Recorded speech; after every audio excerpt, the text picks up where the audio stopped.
Ladies and gentlemen, welcome back to the Yeehawlads podcast, episode number 157. We've got a rare form episode this week with just me and Andy in studio because somebody's leaving on a little trip tomorrow morning. Yeah. And they also have all the exciting things to talk about, so conveniently we're doing this on a Wednesday instead of a Thursday, but sometimes that's just the way it goes. Do you remember the last episode we did with just the two of us? Kinda. I forget what we were talking about. Oh, was it video games? It was. Okay, yeah, we talked a lot about like nostalgic video games. And there was one upcoming one in specific that we were like, ooh, that'd be kind of cool. Oh God, what was it? Was it SnowRunner or You're close. the Expeditions? Bingo. Yeah, okay. It had just been like properly announced. That was episode 13. Oh my God. That's been crazy. nearly 3 years ago. That was the day Wow. we came in here and the light was full of moisture because the ceiling had sweat so much. Yeah. So that's Damn. the only one where it's like slightly dark. But Damn. that was unlucky episode 13. So yeah, it's Damn. been a hot minute. But we still got to do joke of the day. Yeah. Just a lot of pressure on me now. I'm giving you a layup? a layup, a free throw. All right. What is the name of a cheese that belongs to someone else? Nacho cheese? Nacho Okay, cheese. that's, yeah. Oh, it came back. I'm shocked it took that many to, like, that should have been the top card on the entire, like, I'm trying to when they mi- ship it out, that should be number one. That should just be the number one on every card. It's written on the bottom is Yeah. nacho cheese. Yeah. Again, it's getting towards the bottom of the stack, and some of these are bad. I'm just like, yeah. Yeah, fair enough. And scrolling through, I'm like, have I said these before? Because I've read them in my head 100 times. Oh, now. yeah. I'm just like, Yeah, it's like when you go to the fridge when you're hungry, it's like, nah, nothing really looks good. But you got to go back because you're like, I'm not leaving the house, so I got to find something. yeah, I missed something in here. Let me Yeah. dig past, the vegetables or whatever, find something good back there. Oh, But yeah, so it's an episode with just the two of us, which luckily we've both done little handfuls of things, but mine has been much quicker and less exciting. So we'll probably knock out mine real quick. We can get into yours. If that makes sense. Because you got the most things to talk about by far. Yeah. I also had to include Brian, free labor and all. Free labor is important, which speaking of free labor, worked at my brother's house again because that's what we do on the weekends around here. We laid a whole bunch of flooring. Ooh, I like that color. So this is the Menards Heritage Vintage Pine or some combination of flooring. But if you notice, the walls are painted, ceiling fans are installed, all the Ooh, yeah, outlets are okay. in. So we came in Saturday morning.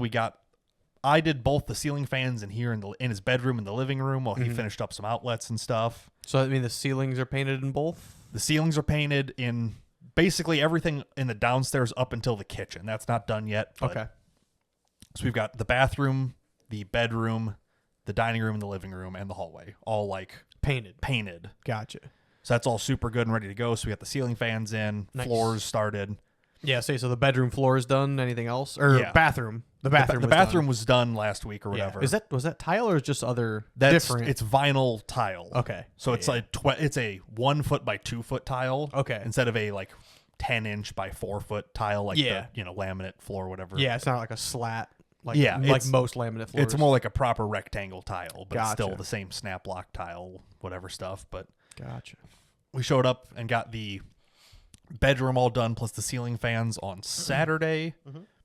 No, he had to work Saturday because it's a weird weekend. Yeah, I'll Okay. say we had Monday, so I'm assuming you work Monday. Yes. So he had to work Saturday. So Saturday afternoon, we went to Menards, picked up the Oh, yeah. flooring. Gotcha. We put 39 cases of flooring on one cart Oh. and then went to push the cart. And it's like, oh, hey, this is heavy. yeah. Yeah. I was worried about it being in one truck. Well, that's true. We took his F-150. Okay, yeah, that's the big- better. We It's a got lot better. that and then 4 doors, one for each closet door, plus a bedroom door, plus another outside closet door, like the hallway closet. Oh, yep. So we had the trailer, his truck, a bunch of flooring. 39 boxes of flooring weighs 1,180 pounds. I figured it was up there. Like, I know, like, one box of flooring is like 40 or 60 pounds. Yeah, it starts to add up pretty quick. And all of a Yeah. sudden, you're like, we just stacked a whole bunch and go to push it. I'm like, oh, this is actually Yeah. genuinely heavy. Yeah. So I I'm got not to push that surprised. around or whatever. It wasn't too bad, all things considered. But that was Saturday afternoon. It's like he'd already worked, and now we're pushing this around half Right. sweaty and shit. Did you have help with the painting? Like, how all your volunteers and such? Michael and I did not do the painting. Oh. We had people for the painting. No shit. Grace and her sister and her mom and this and that. Okay. They had Okay. it, they painted the entire downstairs during the week, essentially. Oh, okay. In a Nice. day or two. Okay. So That's nice. Because he was like, he texted me I think Friday or Saturday, must have been Friday. He's like, yeah, we're ready to put floors down tomorrow. And I'm like, you got all the paint? Yeah, I'll stuff say done? in your head you're like, there's steps. Hold on. He's like, yeah. the whole section's painted. I'm like, well, all right, let's go. You know. So yeah, got that in. Got to see all the paint. It's like kind of a very mild, like grayish tan. It's not offensive. It's not like a brown, but it's mostly gray with just a little bit of tan. What color trim are you doing? It's gonna be wooden trim. We're not doing like the white PVC or anything. Oh yeah. We haven't decided a for sure color to stain it though. It'll probably be pretty close to the flooring. I was wondering. I was wondering if you're gonna do kind of like an oak. Yeah, of some sort. Something in like this that. kind of like weathered-ish tone. Yeah, weathered-ish, slight yellow. Yeah, they're kind of like an orangish, brownish, tannish. It's kind of a strange color to match the trim to, but pretty much any wood color will match it ideally. Gotcha. But it's going to be like just 1x4 select pine boards and trim it all out like that. Then we can match it to like the built-in cabinets in the living room and stuff because those need sanded and refinished. Oh, true. So we can do those the same color as all the trim. Everything will turn out nice and neat. But nice. We got that room done, plus all the ceiling fans installed on Sunday. And then Monday, we got pretty much the rest of all the flooring done. Ooh. Through the hallway, all the way out and finished out the dining room and got about halfway into the living room and then stopped there at 4 o'clock or whatever. But nice. Whole lot of flooring went down. Yeah. It's amazing. Trying to go through like a hallway around the nooks and crannies takes like an hour. Yeah. But then you can do the rest of a room in 30 minutes. Exactly. It's all the full-size pieces. Yeah. Yeah, we're just throwing pieces down back and forth. We're made quick work out of it. Yeah. Yeah, I'm assuming by today, the rest of the flooring's done because it only needed another couple hours. And excluding the kitchen? Excluding the the kitchen. Kitchen's going to be the same or the no? kitchen is going to be the same tile as the bathroom. Oh, okay. So the kitchen's through the other door. You can see it's not finished yet. Yeah. Okay. It's one of those, it's like the move-in date is approaching rapidly. It's like we're kind of selecting. Just like me, you don't need a kitchen to move in. Like exactly. It's like there's already a fridge in the basement. We got outlets so we can plug you got stuff takeout in. and you got a fucking pizzazz. Like you're fine. It's like if you imagine you're spending call it $600 a month in rent and utilities. Yeah. You can eat out 10 times a month for the same price you're paying in rent. It's like, you can get a little bit more cheap and convenient and still be ahead. Yeah, you know? for sure. A couple of frozen pizzas and microwave meals and stuff. But right. He's got a Blackstone. He's got an air fryer. He'll be fine. Exactly. Not That's too worried literally about that. my setup. So, and I'm sure you can imagine, like, if you came home from work to the house you need to work on, yeah, it's easy to do 2 hours and then shower and go to bed. So much fucking better. Instead of being like, like right now, it's like, I want to do fucking a half hour of work on my little dirt bike. Yeah. It's like, well, come out here, do a half hour work, spend 5 minutes cleaning up after, spend fucking 12 minutes driving back, and then you got to shower, and then you got to fucking wrap up and go to bed. It's like, oh drive my God. home dirty, do this, do that. Like, it takes an hour to do that 10-minute job because you have to now drive there and back and make time for it essentially. And well, I got to stop and check the dog. I got to do this, that, you know. Yep. So he's like, if I live here, it's like it can just it'll be 30 so minutes much. of flooring every night, and you'd have the whole house done in a week. Exactly. Just like a sanding coat takes half an hour. Yeah. For the drywall or whatever, but you can do that before you jump in the shower and go to bed. Like exactly. Yeah, you come home from work, get out of your like greasy clothes, put on just work clothes instead of having to drive straight from work out to the house. Yeah. So we were talking about it, and it's just like he's like, I might move in sooner than I need to just to be here. Just to get the motivation under you. So. Yeah, just to not have to go back and forth or start moving stuff, the next week or two. But yep. having the bedrooms and living room and dining room trimmed out and finished will be a big change there. Definitely look like a house now, so that's cool. It's amazing how much it's like we've been sanding drywall for the past 3 months, and all of a sudden it's like, and now it's a house. Yeah, and it looks good too. Like, yeah, it's one of those you're never sure if you're doing a good enough job on drywall, and then all of a sudden you put paint on it, you're like, this ain't too bad. Like, we didn't fuck this up. Like, good for us. But that was the extent of working on the house. Essentially, after we finished up Monday, we went and got in the pool because it was hot and we were tired. Nice. Yeah, it was a good time. Michael drank too much. You'll have that sometimes. But and then the only other thing I got knocked out was on Saturday while he was at work. I had some time to kill. The Fiesta needed an oil change, so I just ordered some AMS oil because that's what I run in that thing. You can just order a full kit from them just to change the oil with a filter, everything else. AMS oil specifically? Yes. Oh, okay. Now, if you notice, there's oil. There's a 4-quart gallon in here, an extra quart to hit the 5-quart capacity, the filter, and a little baggie. Yeah, I see a sticker or a magnet or something. Little baggie comes with some stickers, one of those foldable disposable funnels, and rubber gloves. Wow. Like in the little kit. This is fully like, here, you have nothing, I'll give you everything. Yeah, you have no excuse for this not to just be super simple. Like there's one of those foldable like cardboard funnels in there. Oh, yeah. Of course, I didn't use that because I'm like, I want to keep this around because I like having those Yeah. for like other things. Yep. Like we got funnels, it's fine, but I'm like, it's the oil change like enhancement kit or what it comes with just some random stuff. And I'm like, It's for them, it's $1 worth of shit, but for you, it's like, oh, this means they care. for This is one nice. person, this is a big deal. It came Yeah. with 2 big old AMSOIL stickers because Hell yeah. why not? Because race car. You know? Because race car. So yeah, I got my little baggie. I got the oil all changed up, and while I was underneath there, I'm like, I finished the oil change by like 11. I'm like, he's not off work till 3:30. I got time to kill anyway. I'm like, what else can I do? I'm like, well, when I got the car, it came with a skid plate for the front half of the car. Oh, okay. That was supposedly like really nice and expensive, but it was still new in box. And I'm Yeah. like, I don't know. I'm like, maybe I'll mess with that or whatever. I open it up. That thing's fucking nice. Is it like aluminum, plastic? It's powder coated aluminum with like Okay. bolt-in ports to like cover up for the oil drain and stuff. So you can unbolt them and get them loose and whatever else. And I'm like, this thing's actually a pretty nice piece of kit. I'm like, all right. It's like a $600 skid plate. The previous owner was just a fucking parts catalog, just order it all. I'll give him credit. He would buy the best of the thing. Yeah, which good, you know. Like, I like that, especially when I don't have to pay for it. Oh, yeah, exactly. But he would just buy the good one. So I get the good stuff for basically free. So I got like a $600 skid plate for nothing. Yeah. And I'm like, well, I might as well toss that thing on because the underside of the car is pretty well like exposed. Yeah. Like I took nothing off. This is the way it sits. You could see, the oil pan and transmission kind of hang Oil cooler low. off the block. Yeah, oil cooler. The filter's right there. Yep. So What's it's kind that of lower hanging like tube? this guy No, in the front. this guy. Yeah. So it's this from the turbo in the back of the motor comes around into the intercooler. Oh, off okay. the intercooler up into the intake track up in the front. Gotcha. Okay. There's a bunch of stuff going on in this engine bay. It's That's crazy. fair. Yeah. Also, chonky axles. Yeah. For a subcompact economy car, it's ridiculous. But so it's relatively exposed, whatever. And I'm like, it's looking at it as I'm unpackaging. It looks pretty nice, whatever. And I finally get it up and installed, and it is wow. Wow. Yeah, that's kind of the reaction I had. That's pretty fucking comprehensive, I would say. Like It's got like damn. folded up edges to like protect the sides and whatever else. Wow. Like you say bolt-in ports so you could take it off to get to your oil filter or drain plug and stuff.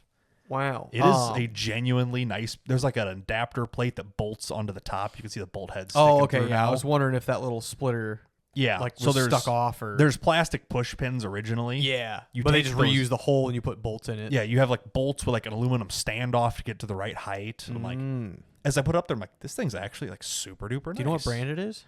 I have the brand somewhere because I looked it Okay. up to find like the instructions. It yeah. had them in the box still, but Okay. yeah, it's genuinely like a super nice piece of kit. Sick. I was genuinely Get satisfied. another fucking half mile per gallon. Who knows? I'm like I drive the car harder. Well, so yeah. I got it up to 35 for a little bit. I'm like, this thing's awesome, and now I'm just slowly dwindling back down because I'm like, it also makes really cool noises when you like beat on it. Yeah, it makes noises and power and all the things. Yeah, cool whoosh noises. Yeah. Nice. But yeah, that was essentially my Saturday. ADF Customs. Okay.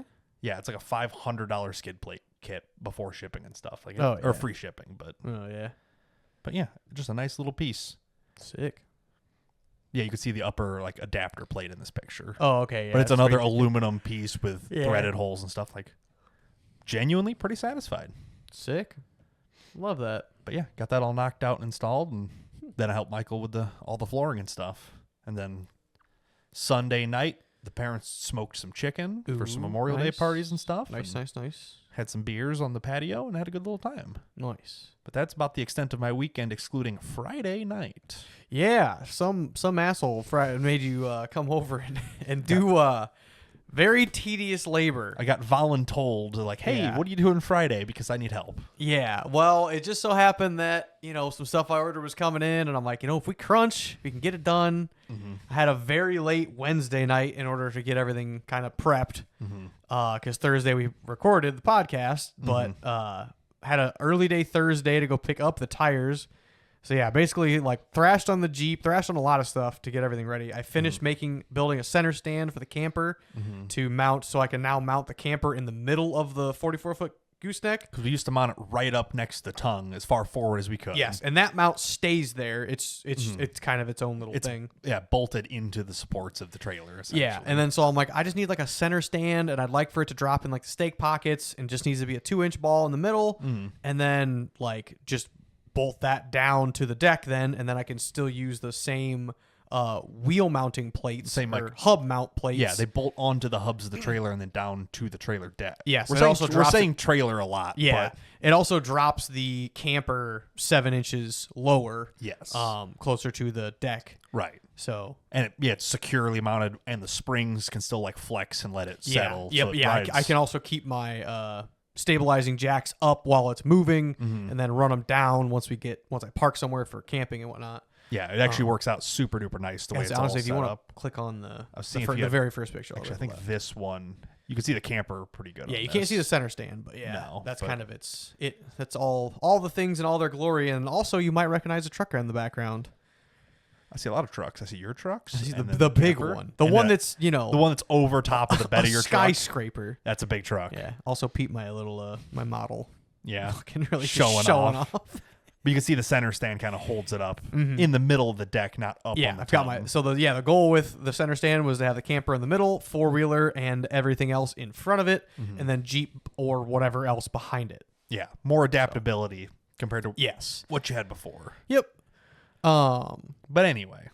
But yeah, so finished up. Show it. Yeah, you're right. Yep. Finished up the center stand Wednesday. Started took the wheels off of the Jeep, put brake calipers on the front because the one was sticking. Did you put the extended brake lines on then too, or was that I did the brake lines first, 2 weeks ago, just to see if it was the caliper or the brake lines. Gotcha, because I know your brake lines were starting to get like worn out. Yeah. So I was worried about the brake lines. I'm like, those probably need replaced anyway, just because I'm pretty sure they've been pinched already, and they're also like, since I bought them new originally, bought that parts Jeep back with them on it, reused them because they're still $100 set of brake lines. Yeah, extended brake lines. So I'm like, I reused them on the 1-ton build. So now I have a year and a half on them with the 1-tons. So I'm like, it's not gonna hurt to replace them. Like, no, especially the way they get treated of just like they get rubbed on stuff and bound. Like they're not getting abused, but they're getting used. Yeah. Well, actually, and even age wise, it's like they are at least 8 years old. Right. I bought them in 2017.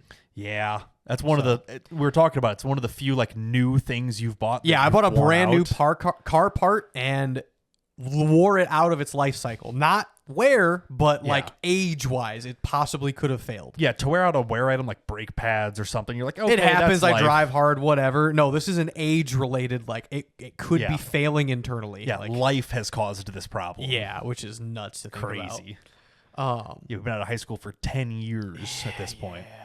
There's some people like 10 years. I remember back But for us, it's like, damn, it's been a while. Yeah, that's crazy. Yeah. So, So you said something about tires on the Jeep. Why would you? So, I took the tires off to do the front brakes, and while I was there, I was like, I can throw these on my little trailer, bring them up to the tire shop, have them dismount them. Because earlier in the week, there was a buy two, get two beadlock rim sale from Beadlock Marketplace. So went ahead and messaged the guy. As I'm about ready to call the guy, Brian forwards me the same like post that I saw. Yeah, this is within probably 10 minutes or something. And so I screenshot my phone of all the tabs I have open. It is Facebook for that post. It is my phone like app dialing the number, and then it's Brian's texting me. I'm like, this is literally my tabs right now. It's one of those, hey, if you didn't see this, I know you want to see this. Hey, fun fact, I'm way ahead of you. You're like, I am minutes ahead of you. Credit card is coming out of the pocket right now. So yeah, because I think I saw it and it would have been posted for like 20 minutes or something. And I'm like, I think by the time I ordered them, by the time I was calling him, it was like an hour and a half old. Yeah, it was new enough that I'm like, it's early. Maybe you didn't. Like, and I went on to Google and started, because he only posted the model number, not like pictures of them and names of them. Because there was probably 10 different like style, or 10 different. I think there's part 6 numbers. different styles, and then there's black or polished, and then sizes, and then lug pattern. Right. So for the ones that actually fit what you need, there was like 4 options for me. 2 of them were polished that I actually especially liked. So I called him like, hey, I want this or this. He says, the first one that I mentioned is the one I wanted the most. He says, those ones I only had one set of. I'm like, well, that's a bummer. And they're already spoken for. Say, like, keyword is had one set. Yeah, he's like, those are spoken for. I'm like, all right, whatever. I'm like, all right, how about these ones? Which I had seen a pair of these last year. I thought about buying. I think they were $1,200 on Marketplace, or maybe $1,000 for a used set. For a used set, they were gray. I forget if they were black rims with gray rings or gray rims with black rings, but either way, either one's possible. I didn't love them, but I'm like, I want beadlocks bad. Like it's the last 10% that could really like make a big difference crawling. So I'm like, yeah, I want to try and get a set. And you're in the rare situation where you could use either bolt pattern for like an 8-lug beadlock. Yeah, because right now before this, I was using a 2-inch spacer in the front so that I could clearance my rims off of my high steer brackets. And then the rear, because the factory Super Duty back spacing, the factory steel wheels for a Super Duty are only 7-inch backspace or 7-inch width. Yeah, and the back spacing is not enough. Yeah, it has a bunch of it. The wheel's almost flat with the face. It sticks the tire in really far, which then hugs all those brackets too close. Yes, yeah. So I had to run 2-inch spacers to space them out enough to clear the high steer brackets, as well as running a 2-inch adapter spacer on the rear, one for width. I think that they are. Or are they bigger than that? I think it's 1.5 inches total. Okay. I think they're 3/4 on either side because the 14 bolt is narrower than a Super Duty. Yes. So just to get the width, and then also I didn't want to spend money on other rims than the steel wheels that came with my axles. Right. So I'm like, I already have the steel Super Duty wheels. I might as well. I have to run spacers anyway to match the width front to back. So I might as well just run adapter spacers. To switch them from 8x65 lug pattern to 8x170. Yeah, to get from the GM pattern to the Ford pattern, which is where your wheels are. So yeah, rear was set up to run Ford lug pattern. Front was just spaced off to clear my high steer bracket. Yeah. However, a set of beadlock wheels, as long as they have 4.5-inch back spacing, they will clear just like what my stock steel wheels with the plus spacers the spacer. do. Yeah. Yeah. So the combination will clear the same as just the wheel. Yeah, the beadlock itself will clear with nothing, with no more spacer on Which gives you a very specific, like, I need about this wheel. Yeah. And I could do either pattern because I could re-drill the front or change the spacers or whatever, you know. Yep. And just kind of like as I'm sitting there ordering it, like price-wise was identical. And I'm like, well, like ideally I think it would be, I can ask more. I might have to sit on them a little bit longer, but I can ask more for a set of Super Duty lug pattern because there's less of them out there. Sure. Whereas people with the Chevy lug pattern, they have a lot more options. So it's like a supply demand thing almost at that point. Like there's so many 8x6.5 beadlocks comparatively. Yes, especially in the Midwest, there's almost never any beadlocks here for sale ever. Very few. So, but yeah, so I ended up getting 8x170. Their Dirty Life. Oh yeah, it was a Dirty Life wheel brand sale. So they are called Dirty Life Roadkills, I believe, which unbeknownst to me, or I kind of forgot, I guess, Jeremy Wilson has these same wheels. Oh, does he? Yeah. I'm like, oh yeah, that makes sense. I guess I never looked at his wheels that close. And then Cody Trannell from Stump Jumpers, he bought a set for, it's going to be Dave's old CJ7 buggy. Oh, okay. Yeah. Yeah. He's finishing that. He bought a set of wheels and tires, and they're these rims too. Sure. So I'm like, did you buy them on the same sale as you did, or just had them previously? I think he just had them or something. I don't know. That happens. They might have been on sale a year ago too. You know. Yeah, I think that's what he said. He's like, I bought these about a year ago for $1,200 shipped. I'm like, well, this was including the PayPal fees. This was $1,380 shipped. Which, considering they're $400 a piece new before shipping. Yeah. Like. So yeah, buy two, get two. Like it worked out with shipping and shit. It was a fucking good deal. Yeah, which I was expecting to pay anywhere from $1,000 to $1,200 for a set of beadlocks anyway, and they were going to be used and scratched up, torn up. Maybe they don't so I'm like, this nice. Is brand fucking new. And by brand new, you mean brand new. Shiny brand new. Like too nice for anything that you've got. Yeah, as we were finishing up the last wheel, I'm like, oh yeah, this is the only set of wheels I've ever bought brand new. Like peel them out of the packaging, take the plastic off of them, like brand new, not a speck on them. Mm-hmm. They look so nice. And I fucked them all up by putting anti-seize all over everything because I didn't want to fuck up the threads in the wheels. So. Yeah, because they're aluminum wheels, so if you mess up those threads, that becomes a real problem real quick. Now there are extra bolt holes for the beadlock rims. Mm-hmm. So like there's 24 beadlock bolt holes. Yeah, and the outer trim rock ring, whatever. Yeah, there are 48 holes in case you fuck up a bunch of them on like the one set you use. There you can clock it just a little bit. Turn it one more set of bolt holes. Yeah, and then you get all fresh bolt holes. So ideally that like the life of the rim it should last. Which it only took us like 4 tries to figure that out. Yeah, I was like, there's so many fucking, like, I feel like I'm putting a lot of goddamn anti-seize on these wheels, and it just doesn't seem like it takes that long to bolt them in. I'm like, oh, there's extra bolt holes, turns out. There's one in between each of the ones you need. Yeah, so took a while, but we figured, I figured it out. I don't know. Yeah, I think I was starting to notice it as you figured it out. I'm like, yeah, it seems like a lot, but whatever. So we had to have a little beadlock party on Friday. Yeah, so... I don't know. You guys got here like 5:30ish, 6 o'clock. Yeah, probably a little bit after 5:30 by the time I got off work. And I started this at 4:30. By the time I was like actually sitting down, ready to kind of get it ready. Yeah, because you'd gotten the tires stripped off of your Super Duty wheels. Yeah, I got that done Thursday. So Thursday morning or Thursday afternoon, I went and picked them up, dropped them off, then came here to podcast. Yeah. So they were ready for us on Friday. Yes. Yeah. So Friday after work, I got there like 4 o'clock. Was sitting down, starting to mess with them at like 4:30. I had gotten just about everything done besides like the final, I don't know, 10 or so torque bolt torques, and then Marcus showed up, and as I just took the wheel off of the stand I was working on, Brian comes in, and I'm like, all right, here you go. You guys can go get this and bead the or pop the get this thing to actually hold air. Yep.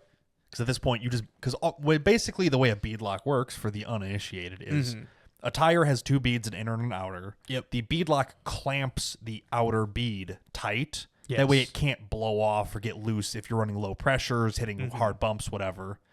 So the backside inner bead is still held with regular air pressure. Yeah. So you have to struggle to get the first bead on.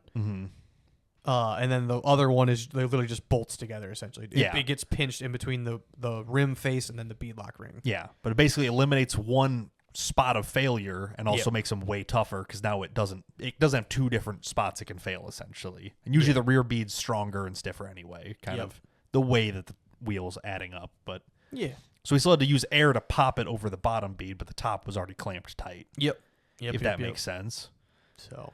But yeah, we just set it on a little bucket and threw some air at it, and honestly, I was surprised how well they popped. Yeah, they were pretty easy. So everyone else was surprised every time they popped too, because you put air in it for a little bit, and everyone would get kind of settled down, and then all of a sudden, bang from the other corner. And the instructions very clearly say, do not put more than 40 psi to seat the bead. And I don't think we ever got close to that. I think the most we put was 20 something. I think 30 on the first one. Oh yeah, but other the rest of them would pop at like 20 or 15. They seemed pretty good. Yep. So. But had a little assembly party. I forget what time we finished. Ooh, I couldn't actually assembling them. We had a little intermission, probably a 45-minute intermission for some dinner. A little bit of food. And I don't know. I don't know if it'll tell me what time this was taken at. I can probably look. 5:22 at 9:30 p.m. That sounds about right. Yeah. 9:30 was back on the ground, and then went around and torqued all the lug nuts. Which is its own whole challenge because there's 8 on each corner. Yeah, because then I backed it out, put it on the trailer, and then I'm like, I'll strap it down in the morning. We're good. Yeah, but it's one of those things like we just spent 4 hours putting these things together. Yeah. And then you stick them on the Jeep and look at them, and you're like, whoa. Yeah. You're like, this is a whole different look than what we're used to. Yeah, it's I'm a fan. It looks pretty fucking cool. It's one of those you just got to stop and think. You're like, damn, that's my thing. And it's all shiny now. Yeah. Big fan. Big fan of whatever's going on there. Of all the things going on here. Yeah. It's just kind of a cool thing to sit and look at, Yeah. Somebody out there is just as excited as we were. Yeah. Like I was. At this point, you've gotten to see them for, a week at this point. Well, you say that, but not really. But not really. Yeah, because we finished this Friday night In the dark. in the dark. Yeah, loaded it up. Didn't strap it down. Strapped it down the next morning. And then it was about 11. Or no, I'm trying to think what time we got there. We got to... What were you doing, I guess? The goal was to get to Mercer County Motorsports, which is like south of the Quad Cities. It's a new off-road park. As far as I know, it was just trails and mud pits, and there was going to be a concert, and it was from some of our rallycross friends, Madeline and Matt. They are big like mud truck, mud bog people, and they wanted to go out to this... to this fairground. Was it a grand opening thing, or had it been Kinda. open for It's a little new bit? owner. Like a lot more trails were built, mud pits were dug. Sure, it was kind of just an not opening. Oh, but there's a tug of war pad was poured. Like, Sure. yeah, the grand opening for the new owners and like an everybody's invited weekend. yeah, kind of a kickoff. You know? Yeah, yep. It's saying like under new ownership. This is the hoorah. This is Sure. the welcome everybody. Yep. So, but yeah, so I believe, loaded up. We left the house. It was like 2-hour drive, It's not especially so with bad. getting some fuel. Rolled into the fuel stop on E. I had 100 miles to E when we left the house. Mm-hmm. I made it to Anawan, which is about 30 miles away. That is not 100 miles Rolled away. in on E. Realized my truck had to calculate from going from 14.5 mile a gallon to 6.5. I would like to talk about that maybe next week. Did you notice any difference towing with the camper in the middle of the trailer? The only thing I noticed was the weight. Because now I'm essentially, there's 5,000 pounds and after the axle. the Jeep and camper are now on the back 2/3. The front third is ATV, cooler, steps, gas can, generator, like. There's 1,000 pounds on the tongue. Yeah. And then the rest of it's all way in the back. Yeah. Like on the other side of the 4-wheeler here, there was some shit, but yeah. There's just stuff, but like all your weight's way at the ass end. Yeah. It's a lot. The truck is a lot happier. The trailer's a lot happier. It's still a lot, like a good bit of weight, but it's way more. The weight's happier. And the weight's on the axles now. Yes, for sure. Sure. So, but yeah, no, really not that bad. I think the MPGs hurt just because there's like now a gap. There's an air gap in between where the camper is, which even if like when we did the wedge on the ambulance camper, we got 2 miles a gallon. Right, which is even huge. if I gain 2 miles a gallon, I'm going from like 6.5 miles a gallon to 8.5. That is a big improvement percentage wise. But It's still single fucking digit fuel mileage, and I'm still not fucking happy with it. The Jeep's on tons. You could tow the camper behind the Jeep and street drive the problem is I don't know what the fuck I'm gonna do because at this point nothing is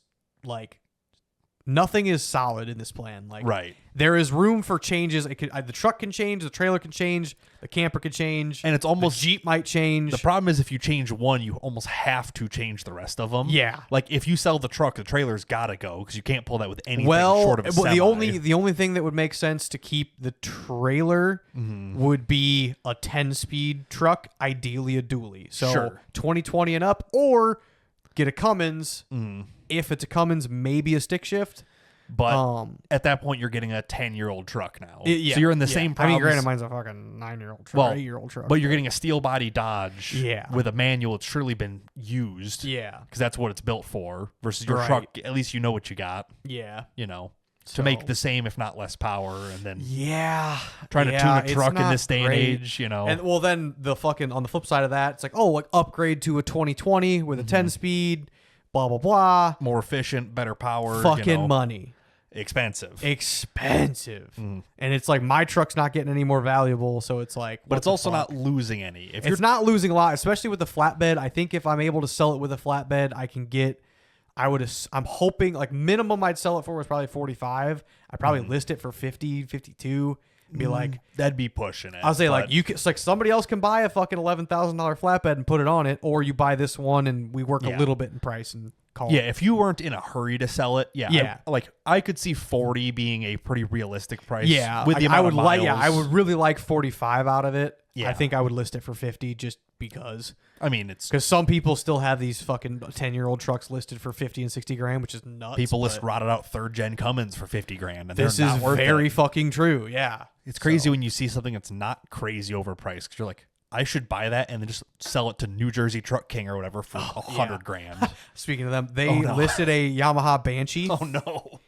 Literally, you'll never guess how much it's worth, how much they listed it for. It was a custom one-off, sure. Okay. It's gotta be. It should be, if it's full custom, polished, everything's super nice, it should be 20. Knowing them, it's probably 40. Am I still low? You're $14,000 low. It was listed for $54,600. And somebody will buy it. And I just don't understand. NJ Truck King is where all the rich people go. They're like, I don't have to deal with idiots. Like, they'll take any amount of money, whatever. Like, they are the... it's almost like Barrett Jackson. It's the I have money. Yeah, I have money, and I got to say I bought my truck from them. Here's a one owner 7.3 Power Stroke, 97 square body, 137,000 miles. They're asking $45,000 for it. Yeah, this truck new costs like 25. Yeah. Yeah, it's clean. Yeah, it's nice. Yep. Like, sure, I get it, but it's a leaf spring on all 4 corners truck with a diesel in it. Yep. It's not a $45,000 truck. There's a dent in the bed. I mean, come on. Yeah. And somebody will buy it because they'll be like, oh, it's nice. Yeah. Yeah, this is I'm gonna pay a $10,000 to $30,000 premium over with buying it from somebody from somewhere else. It's got a CB. Money push to start or a horn? Little button there. That might be a light for something. Maybe. I don't know. It's hard to tell. But like, it's not. Yeah, even they're paying a premium to say that they bought it from like the big seller. Yeah, and then just kind of. Yeah. That's just a thing that happens. Yep. Though. They just overprice everything, and somehow it sells everything. Don't how much does that Cummins going for?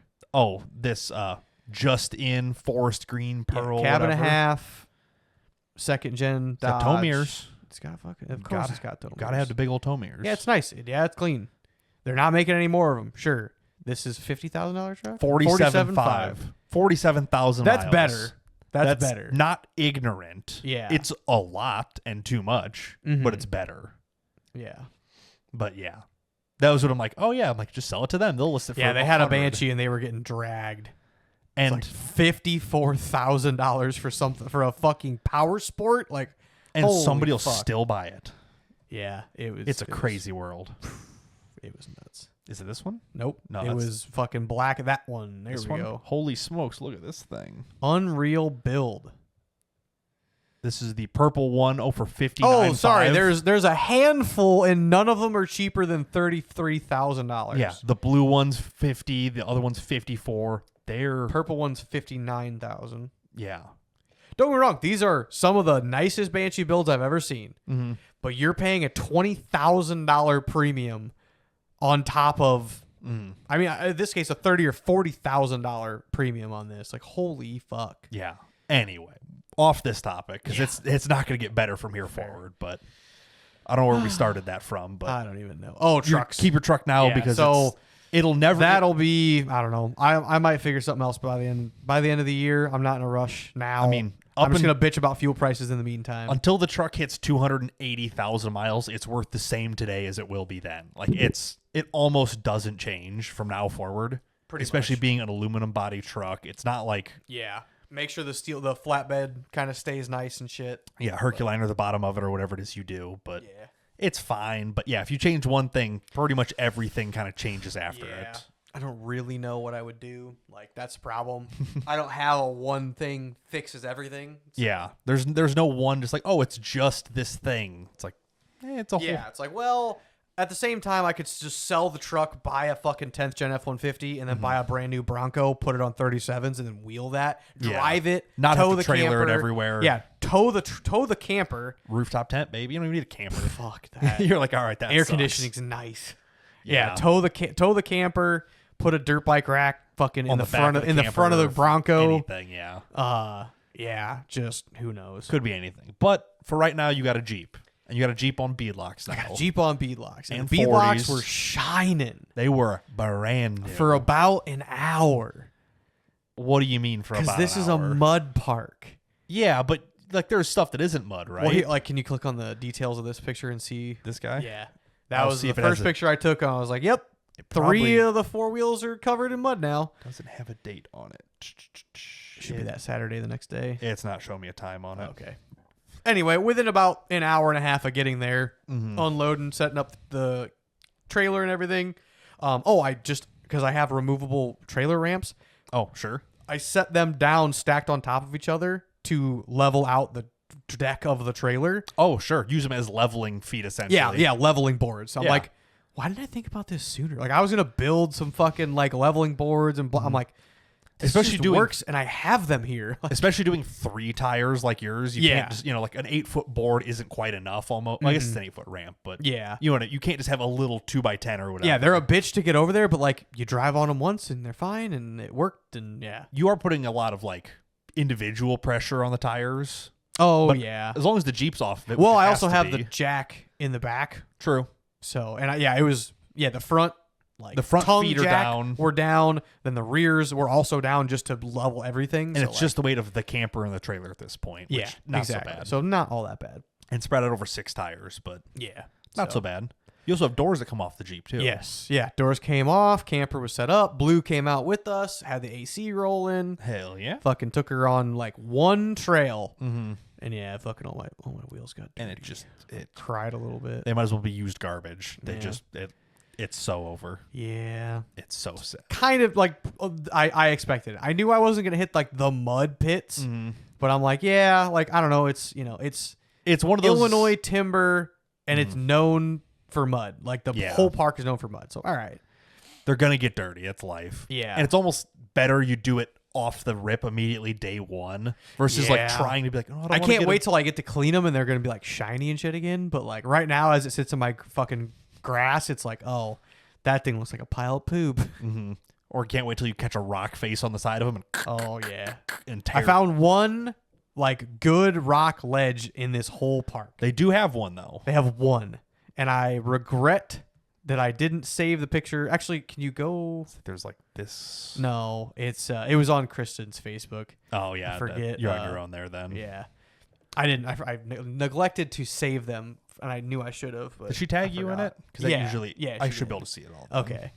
But I don't know if she got that specific ledge, but I know she got like this. There's a section of hills. There's like 5 or 8 trails that kind of go up the side of a hill, and yeah, we were going up those hill climbs and stuff, and I found one good rock face. Yeah, right there. Yeah.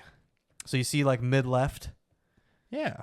Yeah. There's like some big slate rock and Well, stuff. to in the there. left of that. A little bit. Even more. Left. That I put tires on that because I'm like, There's this some is all stuff. like really loose sandstone. I wonder if that ledge will just break with any, because no one's put tires on it ever. Because If no it'll one's just- ever had a rock crawler to go up this shit. Yeah, when you're on 54s, you can't really do that because it just Yeah, won't you'll do just go it. over backwards. Right. All the razors can't do it because they don't have the approach angle of 40s. Or the belly height even. Yeah. Yeah, so I'm like, well, fuck it. I'm gonna put tires on it, see what happens, you know. Yeah. And What happened? I put tires on it. That was it. I couldn't go up it. And that was Like life. now that I put tires on it, I hope somebody else goes and fucks with it and like breaks it, and then there's an actual like rock face. And then the one guy I was talking to while we were kind of at that area, he's like, "Oh yeah, this is my buddy. He used to own the park. He's a 22-year-old kid." Oh. He's like, he bought it off of his stepdad. It was just a bunch of acreage that nobody could use for farming, whatever. So he bought it. Him and all his buddies used to come out here and make trails and shit. Eventually, he just sold it to the new owners who own it now. And the new owners are like, I'm making this an actual off-road park. Sure. You know, mud pits, tug-of-war pad, Yep. like office, water, you Yeah. know, the whole stuff like the that. whole 9. But you're like, you've Make been it- out here a lot on a bike or a quad or whatever. Yeah, Like, he knows the place like the back of his hand, and he's like, it's still like his stepdad still helps with the park, so any input you have would be great. I'm like, you see where we're at right now?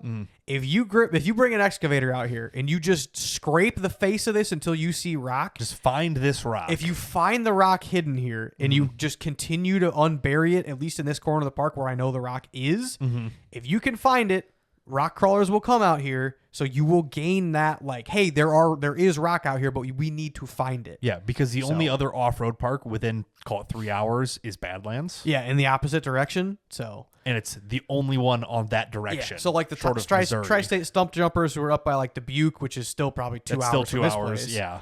So it's like that's close, but they don't have a lot of rock either. So it's kind of the same vibe. Yeah, but it's an option. Yeah, exactly. The only it's a close option. It's very cheap. It was $50 for 2 days of wheeling and camping included. That's not bad. Per person. So a little expensive, but at the same point, it's, per day I think it's 20 or 25 a person and $10 for a passenger. So not that bad. Yeah. It'd be good to. You're not going to spend a week there trying to catch every single trail. You just go there for a full honestly, day. it's not very Jeep friendly. Like it's side by side and ATV friendly. So a lot of like trees are close. Trees are close. A lot of branches, 3-point turns and shit. So, so for me to be a 30-point turn. Oh yeah, I would say this is ATV and side by side friendly for sure. But yeah, the Jeep is allowed. I wanted to see what the park was like. Friends invited me out there, concert. I'm like, yeah, this is just kind of a bring everything here just because, Yeah, it's kind of just a hangout place that has off-roading as a kind of topic. Yeah, so interesting. But yeah, this was Sunday right before we loaded up. Somebody was bringing out like a 2020 Wrangler, and they wanted to hit. This is the pond kind of by the entrance, which I didn't even know there was a pond here until this. Like I rode around half the day. Like all day Saturday, didn't see nothing. And then eventually in the morning on Sunday, somebody was like, oh, we're going to the pond. I'm like, there's a fucking pond? Like, what do you mean there's a pond? Like, it's only, I think it's 160 acres. Sure. Which is a good size place. Yeah, I'm like, how did I not see a fucking 5-acre pond? Like, what the fuck? Which the pond is only like, at the deepest, probably 6 feet deep. Okay. Like, it's a spring-fed fucking mud hole. Like, yeah, there's just water in a hole in the ground. Yeah, this is like black dirt water hole. The mud pits are like yellow clay, which you can kind of see. There's a couple pictures. Yeah, there's this me towing this guy out. This is like, tannish dirt, clayish. Yeah, everyone's seen this dirt before. Yeah. Interesting. Yeah, we were going back out to trails, and so there was like bounty holes. So there was like the right side was like stockish vehicles, the left side was like mega trucks, which like swallowed some fucking mega trucks. There were some mega trucks, as the one you could see sticking over the side of your truck earlier. Yes, which that, by the way, that was change of plans from Overbuilt out of Bartonville. Does not ring a bell to me specifically. It's Dave Hansen recommends them. It's the off-road shop down in like East Peoria area. Oh, okay. I do remember Overbuilt that. Off-Road. Yes. Yeah. So Danny, something with a P, I think his last name is, but sure. Anyway, I was like, big old truck. Yeah. It's on 60-inch tires. It's fucking massive. Yeah. But yeah, he was I asked him, I'm like, hey, do you mind if I swing on the other side of you? Like, I want to camp here. He's like, good. I'm leaving during the day, or I'm leaving, later in the day, so I'll be able to give you the rest of the spot. I'll be out of your way. Perfect. You're not in my way. It's great. Yep, Mike, that's perfect. Sweet. But yeah, like fucking mega trucks were in the big holes, and then in the pond, and then that one picture which I like a lot. Madeline got that picture for me. This one. But yeah, we were all watching this fucking almost new Wrangler fucking bomb this hole. Send it into this pond. Yeah, apparently he made it like 80% of the way across the first time. That's mildly impressive, I'll be honest. We get down there, he tries it the second time, and he's just stuck about 30 foot in. I'm like, that makes more sense. I'm actually shocked he made this most of the way through the last time. It must have been like a nice settled base, and he just churned it enough that it just sunk into it or something. Pretty much. Yeah.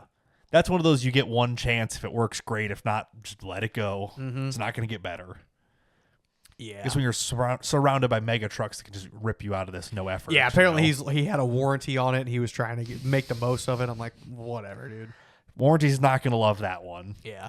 But in order to see it, I'm like, I can't see shit. So I like came over top of the bank and like over the brush. I'm like, I can see now. I can see great right here. So a little cinematic picture. You can tell how crooked your Jeep is. Don't look at it. You can't. It kind of bends around a little bit, but it's all right. It's fine.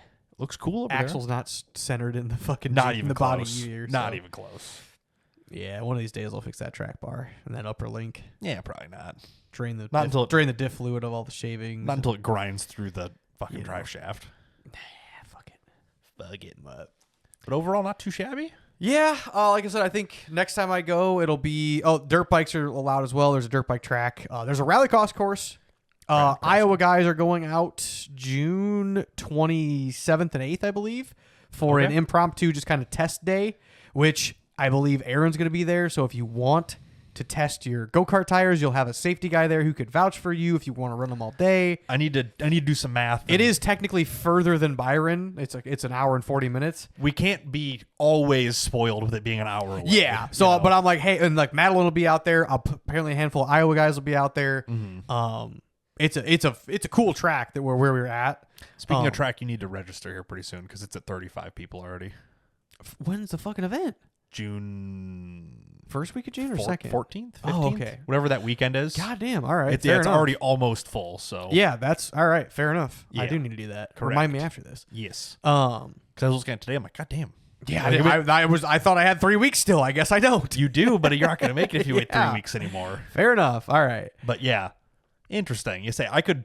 Yeah, but like I said, like there's going to be enough people out there. Like Aaron specifically, he's a registered safety person. He can say, "I watched Brian, run these, blah blah blah." I say I've got kind of theories on that. I'm like, if I like go to a practice day, I'm like, okay, I'm gonna do one lap, come back, let's inspect everything, check, see this, that. Okay, it looks good. I'll run another one, inspect it. If I can run a whole day, with no faults, that has to be, Yeah, because Madeline was out there in her G6 and she was like running tests and stuff. Yeah, and I mean, like fucking, she's hauling ass. There's a lot fast. of flat straights. It's kind of on a hillside, so like the one side you come down does get a little sketchy. You're turning, but it's onto also the hillside. Yeah, it's like it is your it's your discretion. You don't you're just racing yourself. But That's like, one of the things she was doing. 58-second lap times. So like it's a fucking good, decent course. It's a good, especially if you're holding speed. That's a good sized track. Exactly. So because we're doing like 70 to 80 seconds right now using the entire acreage. Yeah, this is like.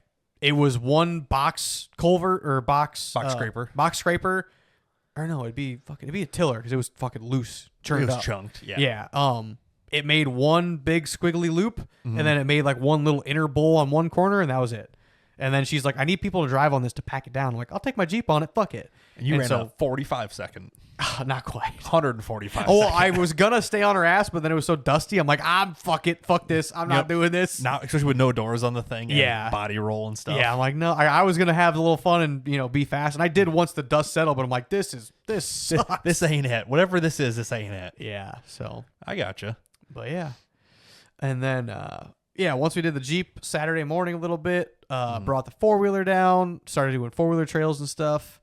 Even Kristen was like, yeah, I kind of have more fun on the 4-wheeler just because it's easier to get around and see more and stuff. You can tell when the park's kind of designed for a Jeep. It's just not meant for 1-ton wide shit. Like a stock XJ on 33s and 5s would do great. If tight steering and narrow and open diff so it turns. But yeah, side by sides and 4-wheelers are just the way to go around the trails over here. So. Which makes sense. That's what it's been cut for. If everybody on Jeeps kept doing it, it would open up a little bit at a time and make more room. But currently it's just not that. Well, and then in that one picture of me towing the guy, you can see how much my Jeep is not meant for towing and also fucking mud pits. It's like, yes, I'm on the nice dry dirt in the center lane and it's body rolling like a motherfucker. Yeah. So, yeah. Which this guy, so we're driving by going to do some more trails and stuff. There's an announcer with a speaker calling out the bounty holes. Sure, just saying kind of what's going on. And he's like, "Hey, Jeep guy." And I'm like, "Wait, is that me? What the fuck? Am I Jeep guy?"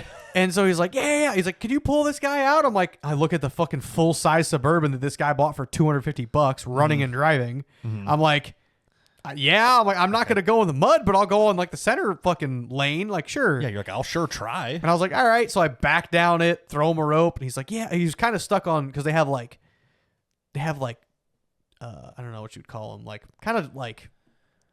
I guess a levee in between each pit. Like, so there's 3 sections of the right pit. Kind of a divider in between each lane of it almost. Yeah. So, or it's crossways. So he was like front tires up over this. Oh, it's not like a speed bump, but like there's a ridge. Yeah, there's a ridge in the middle of the hole that you have to drive over to keep going down through the mud hole. Sure. Well, he was front wheels over it, like bellied on it.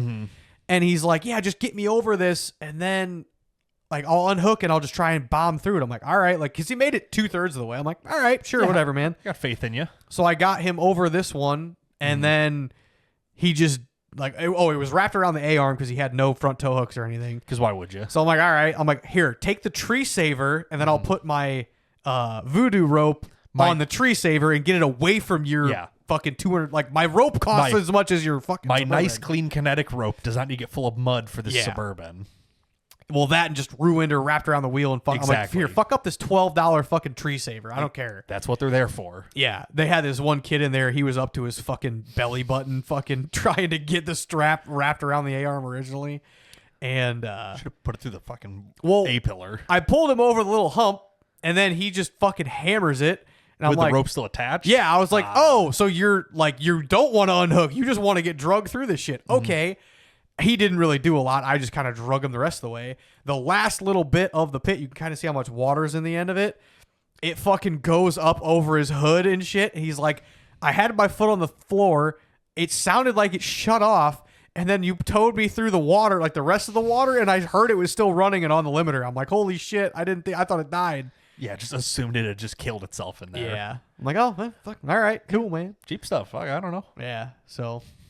Your Oh, Jeep's yeah. just like, whatever, 4 low and just crawl through this. It doesn't care about Yeah, it towing this didn't. thing. I mean, it moved a little. It towed the ass a little bit towards like the bank of it, but I'm like, no, it's all right. It's gonna with just soft springs and stuff. But Yeah, I'm like, yeah, it's designed to fucking flex. yeah, it's like, designed whatever. to twist and flex and whatever Yeah, not else. pull a fucking. How much do them fuckers weigh? 6,500. 7,000 pound Suburban full of mud stuff too. Yeah, full of mud, and there was like 6 people in it. Yeah, you're pulling 8,000 pounds. And then it's also, I out of mean, a that's ditch. 6 or 8 foot height difference The from the roof toe of- point to the fucking. The roof of the Suburban is underneath your tire height. So I mean, Yeah. that's every bit of 6-7 foot down yeah. into a hole full of mud. I also didn't realize there was a kid riding on the roof, so I'm like, good for just, you guys. just in this picture. I'm sure he got off once it started moving. You know, for legal reasons. Yeah, something like that. Damn. So, Jeep's doing yeah. Jeep things, huh? hell yeah. So they didn't run over your strap and ruin it. Nope. Yeah. Didn't even fuck up the tree saver. I'm like, fucking sick. All right. I'm like, well, throw this in the hatch because I don't want to touch it anymore. Yeah. Like, Congrats. leave it You, back you there. can have this now. Well, no, I didn't want to. In your hatch, not in his hatch. Yep. Yeah. I'm like, here you go. Just stay back here. Stay dirty. Whatever. Yeah. Rode around the rest of the day. Trying to think. Oh, we had sandwiches for lunch, and then we cooked. Sandwiches are good. No, we didn't. Oh, yeah, we didn't even cook.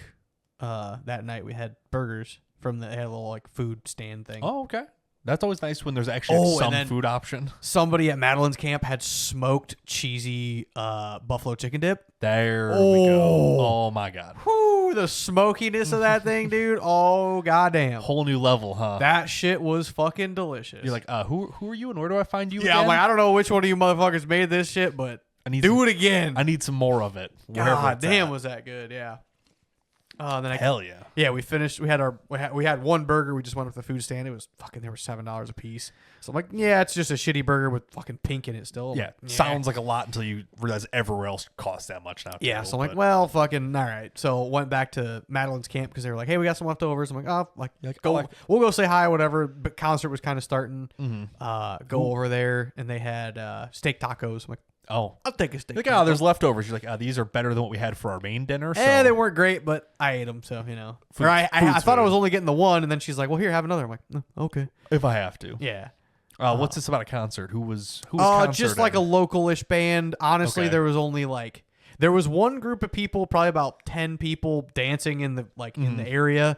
Then there was probably like 40 people just standing around. 8 or 9 more on the one side, and probably like 12 more on the back side. Like concert really was. I mean, everybody like you could hear it through the whole campground area. You like, didn't have to be standing right there. But yeah, you could hear it, and I'm sure people appreciated it. But as far as people like actually there for the concert, I felt kind of bad about. it was less than 30 people. We probably. walked over, like we were showering and shit and eating like while they wandering. started. So we really only watched like, I don't know, half hour ish of it. Yeah, and it was probably fine. Oh yeah, it was good. They were good. Yeah, the one guy in the crowd, he wore overalls and had an American flag bandana on. You could.